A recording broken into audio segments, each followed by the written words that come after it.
America की ओर से भारत पर लगाए गए टैरिफ को लेकर संसद में भी हंगामा हो गया।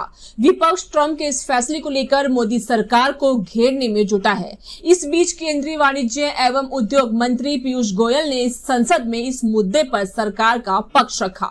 सुनिए उन्होंने क्या कहा। जुलाई 2025 को अमेरिकी राष्ट्रपति द्वारा 1 अगस्त 2025 से द्विपक्षीय व्यापार पर लागू होने वाले टैरिफ के विषय पर दिए गए वक्तव्य के बारे में अवगत कराना चाहता हूं। 2 अप्रैल 2025 को अमेरिकी राष्ट्रपति ने रेसिप्रोकल टैरिफ पर एक एग्जीक्यूटिव ऑर्डर जारी किया था, जिसके तहत अपने व्यापारिक साझेदारों से आयात पर 10% से 50% तक एडिशनल ड्यूटी लगाने की बात कही गई थी।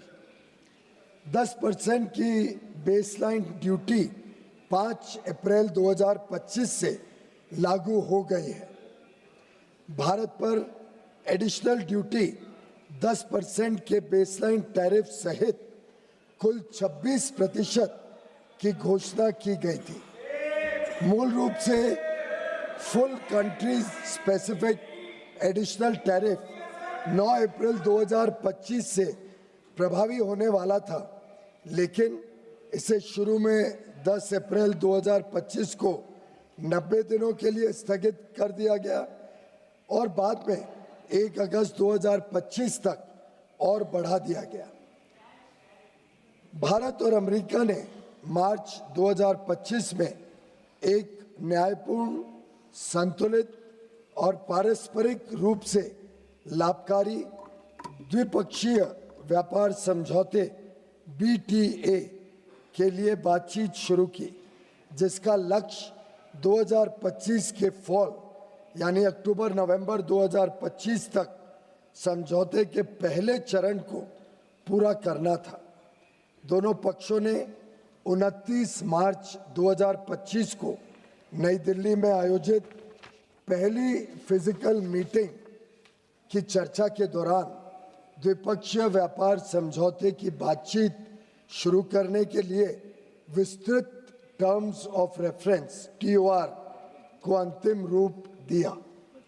इसके बाद दोनों पक्षों के बीच नई दिल्ली और वॉशिंगटन DC में 4 दौर में फिजिकल मीटिंग्स हुई हैं, ताकि निर्धारित टर्म्स ऑफ रेफरेंस के अनुसार द्विपक्षीय व्यापार समझौते के अंतिम रूप के लिए काम किया जा सके। इसके अलावा दोनों पक्षों के बीच कई वर्चुअल बैठकें भी हुई हैं। सरकार हालिया घटनाक्रम से होने वाले प्रभावों का परीक्षण कर रही है। वाणिज्य एवं उद्योग मंत्रालय निर्यातकों और उद्योग सहित सभी हितधारकों से संवाद कर इस विषय पर उनके आकलन की जानकारी ले रहा है। सरकार हमारे किसानों, श्रमिकों, एंटरप्रेन्योर्स, उद्यमी, निर्यातकों, सूक्ष्म, लघु और मध्यम उद्योगों और उद्योग जगत के सभी हितधारकों के कल्याण की रक्षा और संवर्धन को सर्वोच्च महत्व देती है। हम अपने राष्ट्रीय हितों को सुरक्षित करने और आगे बढ़ाने के लिए सभी आवश्यक कदम उठाएंगे। मात्र 1 दशक से भी कम समय में भारत फ्रैजाइल 5 अर्थव्यवस्थाओं में से निकलकर दुनिया की सबसे तेजी से बढ़ती प्रमुख अर्थव्यवस्था बन गया है। हम अपने रिफॉर्म्स और अपने किसानों, MSME और उद्यमियों की कड़ी मेहनत के बल पर 11वीं सबसे बड़ी अर्थव्यवस्था से शीर्ष 5 अर्थव्यवस्थाओं में से एक बन गए हैं।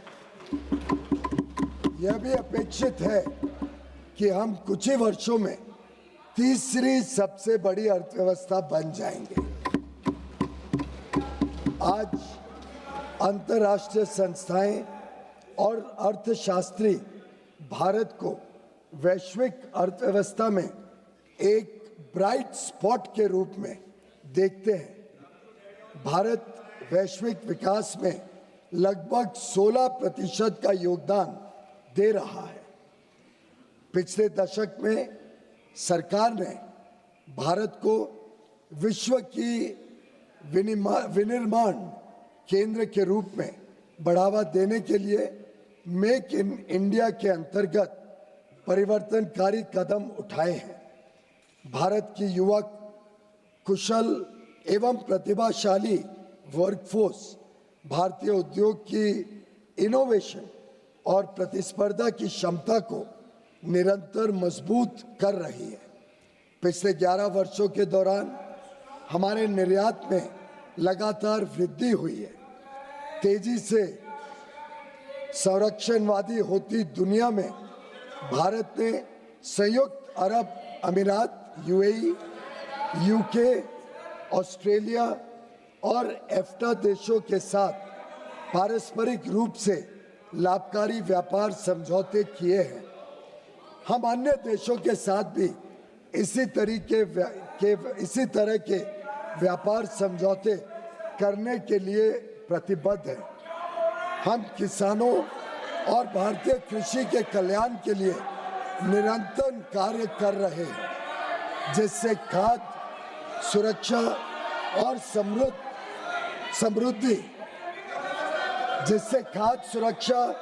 और समृद्धि सुनिश्चित की जा सके। सरकार को विश्वास है कि हम विकसित भारत 2047 के लक्ष्य की ओर समावेशी और सतत विकास की अपनी तेज गति वाली यात्रा जारी रखेंगे। आत्मनिर्भरता की ओर भारत आत्मविश्वास के साथ बढ़ रहा है। धन्यवाद। सर, आपकी अनुमति हो? सर, मैं अंग्रेजी में भी पढ़ना चाहता हूँ। सर का पसीना जब माथे को आता है, वो किसान है जो अपने दम पर फसल को उगाता है। आन है, बान है, शान है, किसान है। किसान इंडिया, चलेगा हल, बढ़ेगा बल।